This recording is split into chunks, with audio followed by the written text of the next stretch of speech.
You're not greedy. You're human. And that's the problem. Because your brain wasn't designed for modern wealth. It was built for ancient survival. And when you combine ancient instincts with a digital financial world, you get chaos. You get impulse. You get fear. You get greed.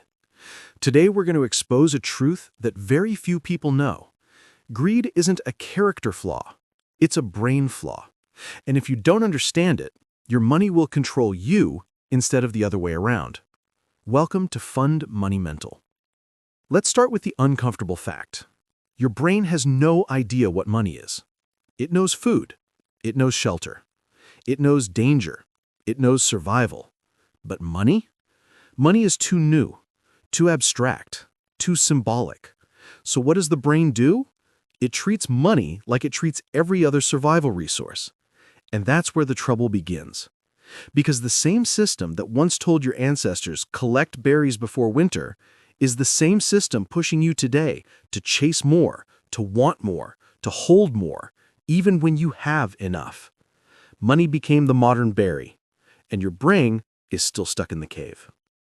Every time you see money, earn money, or even think about money, your brain releases dopamine, the same chemical triggered by sugar, gambling, love, and addiction.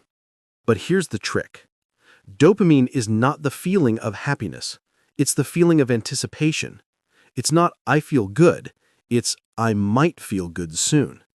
This is why people keep chasing more wealth even when they're financially stable.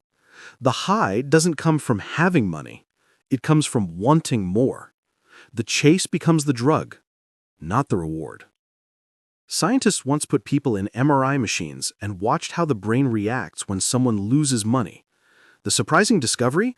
The brain lights up the same way it does during physical pain.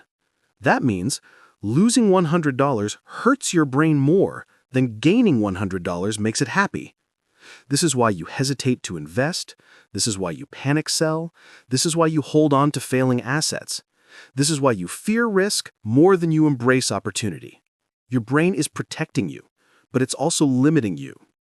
Whenever you feel scarcity, even imagine scarcity, your brain activates its emergency mode. This makes you spend impulsively, hoard unnecessary things, cling to toxic jobs, fear long-term investments, overvalue short-term comfort because a brain in scarcity doesn't think about the future. It only thinks about the next 5 minutes. This is why people who grew up poor struggle with savings even after earning more. Their brain was trained to survive, not to plan. Greed isn't excess. Sometimes it's old trauma pretending to be protection. Humans evolved in tribes, and in a tribe, status was survival. If you were the lowest status member, you got the worst food, the least protection, the smallest share.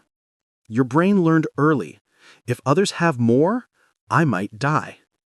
Fast forward to today, and the same instinct triggers when you see someone with a better car, a nicer house, a bigger paycheck, or a more successful life. It's not jealousy. It's your ancient brain whispering, "You're falling behind. Catch up. Get more." Greed isn't ego. It's an outdated survival instinct trying to protect you in a world where it no longer applies. Here's the tragic irony. Your brain cannot define enough. As soon as you reach one level of income, dopamine resets the baseline and creates a new target. You hit 5K a month, now you want 10K. You hit 10K, and now you feel behind again. You climb a mountain, only to discover it's not a peak, it's a staircase. This is why millionaires keep chasing more, why rich people feel poor, why the finish line keeps moving. You're not greedy. Your brain doesn't have a stop button. So what does this mean? It means greed was never about character. It's an operating system, one that evolved over millions of years but never updated for the age of money. Your brain is trying to keep you alive, but in a world built on wealth, identity, comparison, and dopamine, survival mode becomes self-sabotage. The system controls you until you learn to control the system. You can't delete greed, but you can redirect it. You do it by seeking fulfillment instead of validation, chasing progress instead of comparison, building wealth instead of performing wealth, training your brain to see money as a tool, not a threat, not a trophy, not a measure of self-worth. When you understand your wiring, you stop reacting to it. And when you stop reacting, you finally start building with intention. True wealth begins where instinct ends. Think beyond the numbers. This is Fund Money Mental.